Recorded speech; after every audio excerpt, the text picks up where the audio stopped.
freinage. Donc là, on va essayer de faire des freinages, ce que la SAC appelle un freinage d'urgence. On va dire qu'on va faire un freinage fort. Okay, on va essayer d'aller au maximum des capacités de la moto au niveau freinage. Quand tu dois faire un freinage fort avec une moto, d'après toi, c'est quoi les conditions? On va prendre des règles simples, on va te mettre dans des conditions simples. Il faut que la moto soit droite. Comment tu vas t'assurer que cette moto-là, elle est droite? Il y a deux trucs que tu devrais faire. Oui, la vision.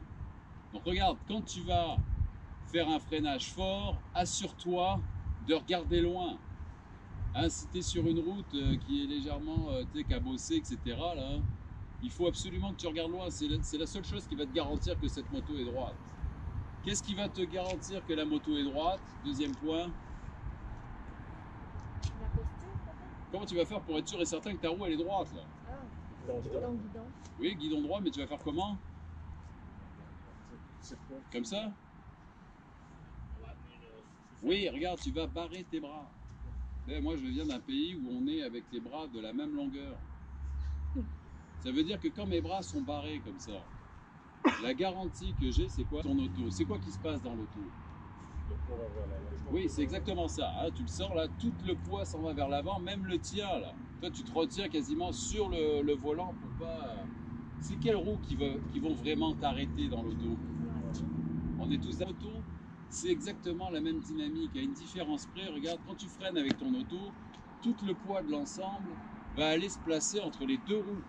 Mais toi, le problème que tu as là, c'est que tu n'en as qu'une. Il va falloir que tu transfères tout ce poids-là vers la roue. Et comment tu vas faire pour t'assurer que tout ce poids-là va se transférer pile sur la roue? Ben, tu vas regarder loin et tu vas barrer tes bras. Là, c'est sûr que quand tu vas commencer à freiner, regarde, le poids va partir en ligne droite sur la roue d'en avant. Ça va?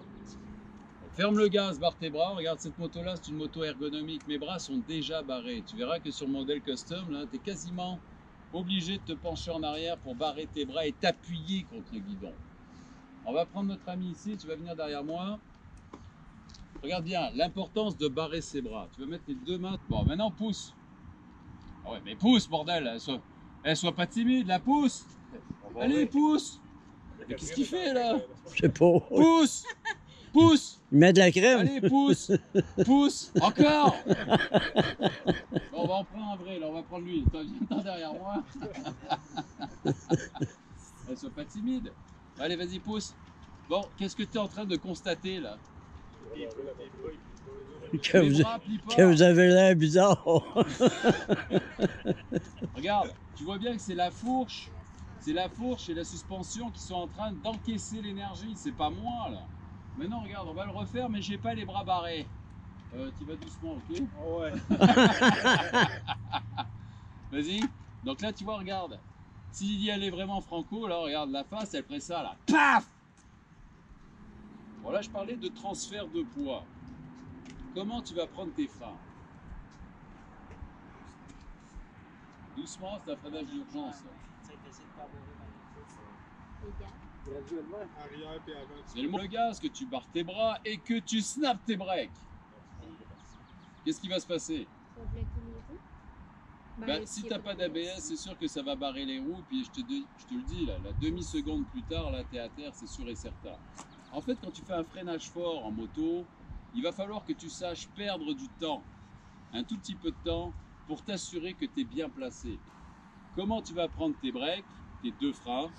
Ben regarde, tu vas les prendre, le mot que tu as dit, graduellement. Les moniteurs de moto, ce qu'ils aiment bien prendre comme analogie, là, c'est quand tu te fais un jus d'orange le matin. Tu prends une orange, tu la coupes en deux. Si tu prends ton orange et que... Hein, qu'est-ce qui se passe? Partout sauf dans le verre. Il y en a partout sauf dans le verre.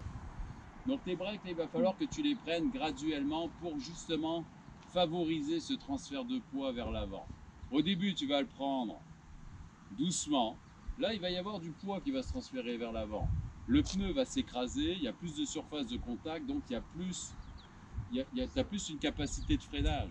Plus tu freines, plus il y a du poids, plus le pneu s'écrase, et c'est comme ça que, tu as déjà vu ça là, des gars qui font des nose wheelies? Bon regarde, ils font ça avec le break d'en avant.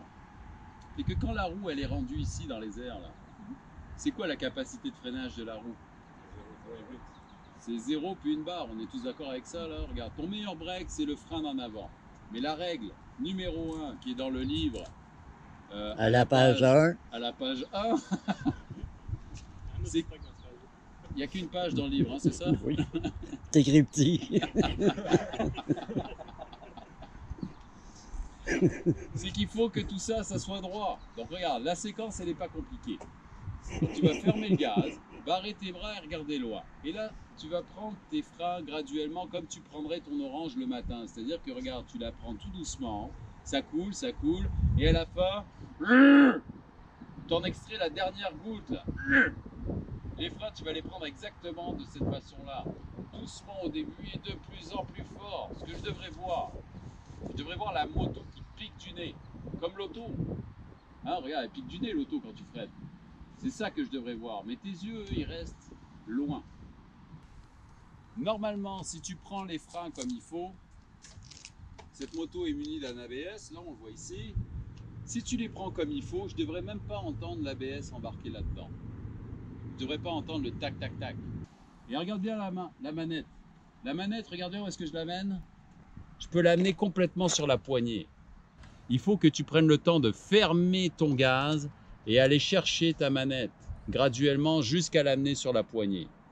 Normalement, ce qu'on fait quand on fait cette démonstration du freinage, on te fait une démonstration avec juste le frein en arrière. Pour te prouver quoi?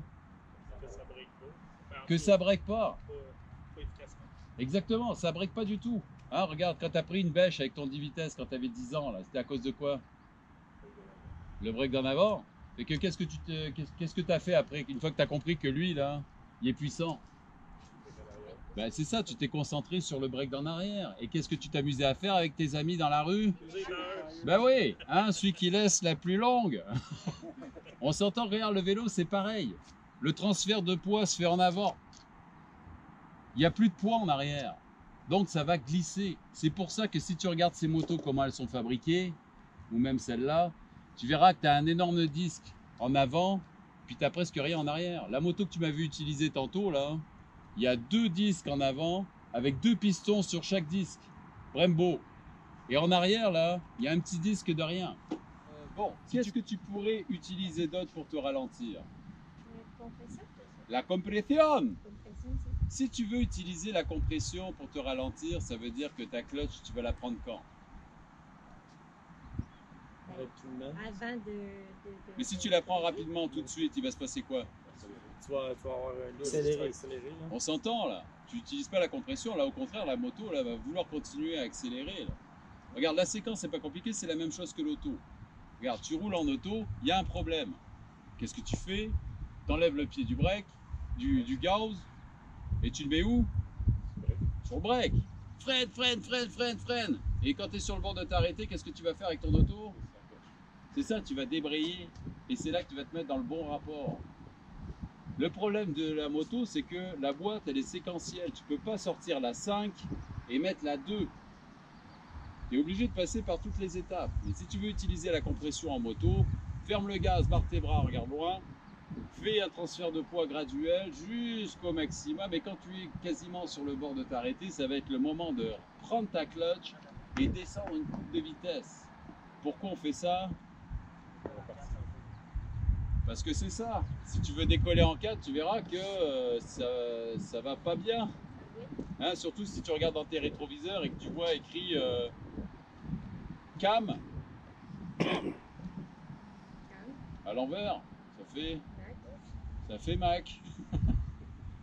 Ça fait mal aussi. Ouais, ça fait très mal. Mais c'est sûr que regarde, quand tu vas faire un freinage fort, généralement, ton réflexe, ça va être de tout de suite regarder c'est quoi qui se passe derrière et puis tu verras que ça ne suit pas.